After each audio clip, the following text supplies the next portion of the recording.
ഇന്ന് നമ്മൾ പരിചയപ്പെടുന്നത് ദുബായിയുടെ ഹിസ്റ്റോറിക് ഡിസ്ട്രിക്റ്റായ ദുബായ് ഓൾഡ് സിറ്റിയാണ്. ദുബായിയുടെ തനതായ പാരമ്പര്യം കാത്തുസൂക്ഷിക്കുന്ന തരത്തിലുള്ള കെട്ടിടങ്ങളും കടകളുമാണ് ഇവിടുത്തെ പ്രത്യേകത.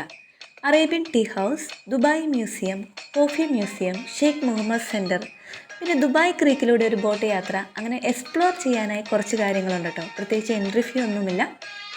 ദുബായ് പോർട്ട് റാഷിദ് തുറമുഖത്തിന് സമീപം ആരംഭിച്ച റാസൽഖോർ എന്നറിയപ്പെടുന്ന പ്രദേശം വരെ നീണ്ടുകിടക്കുന്ന ജലപാതയാണ് ദുബായ് ക്രീക്ക്.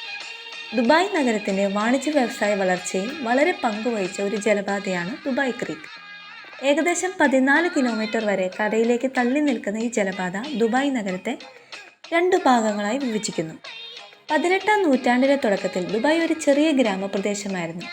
ക്രീക്ക് സമുദ്രവുമായി സംഗമിക്കുന്ന സ്ഥാനത്താണ് ആദ്യ ജനവാസ കേന്ദ്രങ്ങൾ വളർന്നു വന്നത്. മത്സ്യബന്ധനവും മുത്തും പവിഴവും കടലിൽ നിന്ന് ശേഖരിക്കുന്നതും കച്ചവടവുമായിരുന്നു ഗ്രാമവാസികളുടെ പ്രധാന തൊഴിൽ. പിന്നീട് പേർഷ്യൻ ഉൾക്കടലിലെ മറ്റ് രാജ്യങ്ങളിൽ നിന്നും ഇറാൻ, ഇന്ത്യ, യൂറോപ്പ് എന്നിവിടങ്ങളിലേക്ക് പോയിരുന്ന കപ്പലുകളും ഉരുക്കുകളും ദുബായിൽ എത്താറുണ്ടായിരുന്നു. അത്തരം ചെറിയ ഉരുക്കുകളും കപ്പലുകളും ദുബായ് ക്രീക്കിലായിരുന്നു നങ്കൂരമിട്ടിരുന്നത്.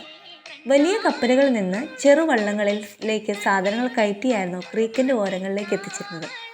അങ്ങനെ ദുബായ് നാഗരികത ക്രീക്കിന് ചുറ്റുമായി വികസിച്ചു വന്നു എന്നാണ് ചരിത്രം.